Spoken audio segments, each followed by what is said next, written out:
Bonjour, je m'appelle Richard Douillet, je suis président de la Fédération européenne de Krav Maga. Voilà, ici nous sommes au stage d'hiver du 18 au 21 décembre et nous accueillons un peu plus de 500 personnes cette année. Donc, je suis très heureux parce que ce stage d'hiver connaît un engouement croissant. C'est un des signes de la bonne santé de notre fédération. On a ici 8 groupes de niveau, de la ceinture jaune au Dargot jusqu'au 5e Darga. Et chacun doit se retrouver dans son groupe de telle manière qu'il puisse en tirer les bénéfices.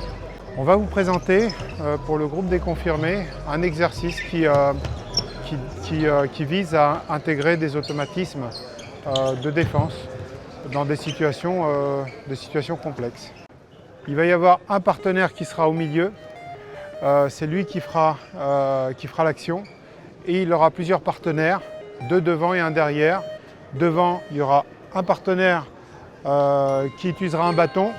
À côté, il y aura un partenaire qui utilisera un couteau. Et derrière, celui qui donnera les consignes à qui attaque.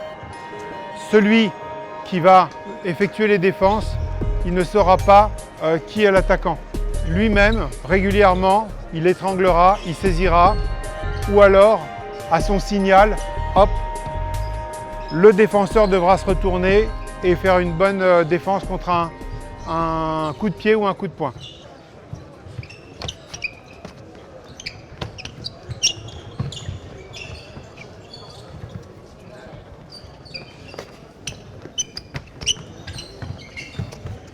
Ok. C'est pas mal, mais recommence.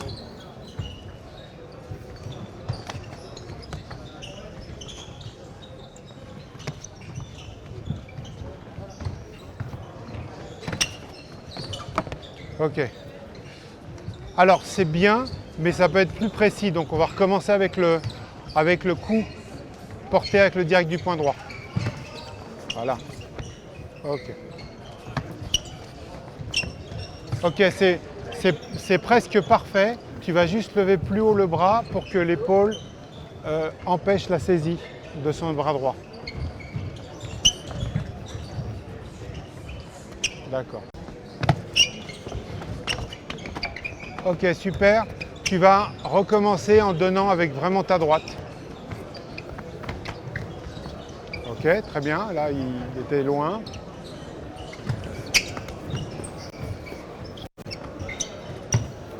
Alors, c'est un exercice qui est intéressant mais assez déstabilisant parce qu'on ne sait pas ce qui va nous arriver avant que ça commence. Donc, ça nous développe les automatismes, les réflexes qu'on n'a pas naturellement. Et ça met surtout en pratique toutes les techniques de bâton, couteau, étranglement qu'on travaille régulièrement en salle, qu'on décortique, qu'on passe du temps à travailler. On les met entre guillemets en situation, même s'il n'y a pas le vrai stress d'une vraie agression. On a quand même un petit stress du fait de ne pas savoir par où l'attaque va être exécutée et aussi avec quelle intensité, puisqu'on demande à nos partenaires de jouer le jeu et de faire des vraies attaques, des vrais étranglements. Il faut commencer à travailler à vitesse moyenne et monter progressivement en régime. Aller vite tout de suite, c'est la meilleure façon de se crisper, de faire des erreurs. Alors que si on travaille progressivement, en augmentant la vitesse progressivement, par exemple, sur cet exercice, on devrait travailler sur 10 attaques, 8 à 9 fois vitesse moyenne et la dernière vitesse grand V. Et après, quand on est bien préparé, on peut faire entre anciens que des attaques vitesse très rapide avec une intensité haute. Si on n'a pas le bon timing, on recule. Mais disons que cet exercice-là, c'est fait pour apprendre à démarrer dans la défense, vers l'avant. Et donc, la règle de cet exercice, c'est de ne pas reculer, à ne pas confondre à ce qu'on ferait peut-être réellement. On y va.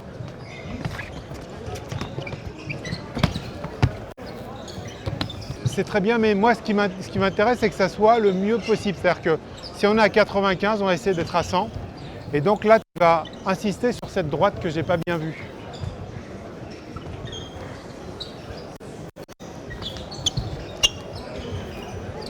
Voilà.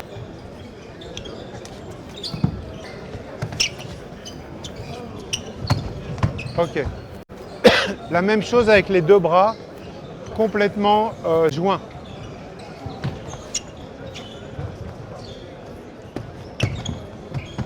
Très bien, merci. On a beaucoup de formes de travail dans cet exercice. La première forme, c'est une forme de travail intransigeante, celle que dont je vous ai parlé. C'est-à-dire qu'on va être au millimètre près sur la bonne réaction. Donc c'est très important de le faire parce que chaque détail compte. J'ai déjà entendu que attention c'est trop technique, etc. Dans la rue c'est pas si technique. Si c'est pas si technique, c'est moins performant. Donc il faut absolument que ce soit très technique, non pas en y réfléchissant, mais en faisant en sorte que ce soit ancré dans notre gestuelle et en nous. Maintenant, rien ne sera jamais complètement parfait, on le sait. Par exemple, en boxe anglaise, on apprend beaucoup à faire ça dans une garde vraiment très bonne. Et puis quand on prend des photos de boxeurs professionnels champions du monde, on prend un instantané puis on voit ça.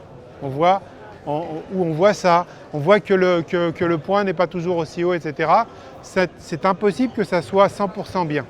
Moi, j'ai deux propositions à vous faire quand vous travaillez cet exercice. C'est d'une part que vous travaillez au millimètre, comme j'ai dit, c'est-à-dire que là, je ne laisse rien passer. Et d'autre part, que je travaille en me permettant de faire des erreurs. Les deux formes de travail ont un objectif différent. Le premier objectif, intégrer les mouvements. Le deuxième objectif qu'on fera peut-être passer en premier, c'est se lâcher. Parce que souvent, on est trop contracté. Les filles, elles sont très techniques, souvent plus que nous, elles sont meilleures à l'école en général, parce que justement, elles veulent ne pas faire d'erreur.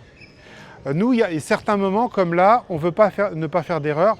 Par contre, ce qu'on veut, c'est pouvoir être libéré. Donc on ne pourra être bien libéré que si on connaît bien la technique, mais d'un autre côté, la technique ne sera jamais parfaite. Donc des fois, il va falloir accepter de faire des erreurs. Par exemple, si j'ai travaillé ça 5 minutes, je peux avant travailler pendant 3 minutes le complètement relâché sans me soucier de faire des fautes. Et après, je rattrape, parce que c'est seulement en rattrapant et en travaillant au millimètre qu'on va pouvoir ancrer en nous ces bons gestes qui peut-être pourront nous sauver un jour. Si vous voulez, moi je vous montre un petit peu ce que quand je dis relâcher, puis si on fait des erreurs, c'est pas grave, ok. Ceci dit, si j'en fais, je recommence quand même. Mais ça m'est égal d'en faire.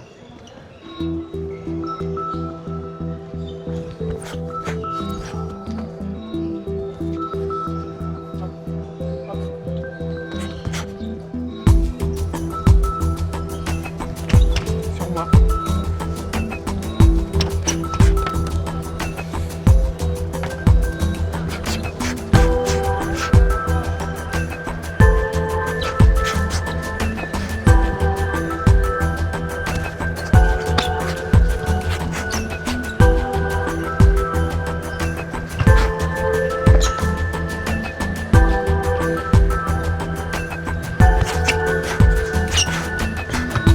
C'est un peu loin, c'est mieux pour moi, mais c'est un peu loin.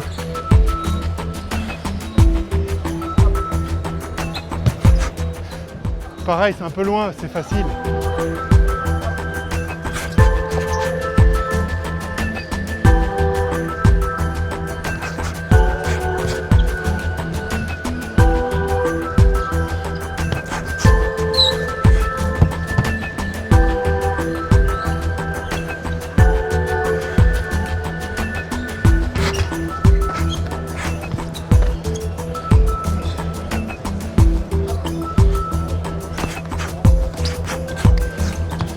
Ok.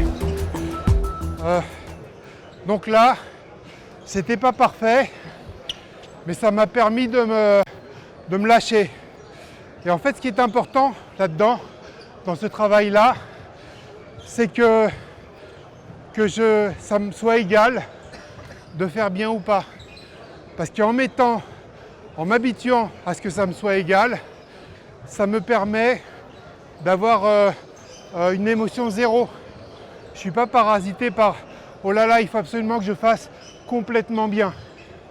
Donc du coup, j'ai rien qui vient parasiter mes sensations. Je suis complètement ouvert, puisque si je ne le fais pas bien, c'est des amis, ils ne vont pas me faire mal. En revanche, si je suis dès le départ comme ça, alors que c'est des gens qui travaillent avec moi pour m'aider, dans quelle situation serais-je si, s'il y a une vraie intention négative d'attaquant contre moi.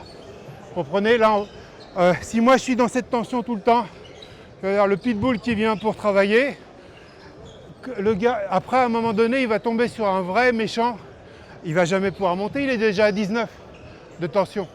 Vous comprenez? C'est pour ça qu'à l'inverse, moi, de beaucoup d'écoles, l'école FEKM, elle veut travailler en banalisant le mouvement. Il sera toujours temps de mettre trop d'émotions.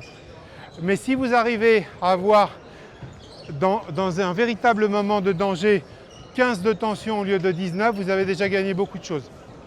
D'accord? Très important, très important.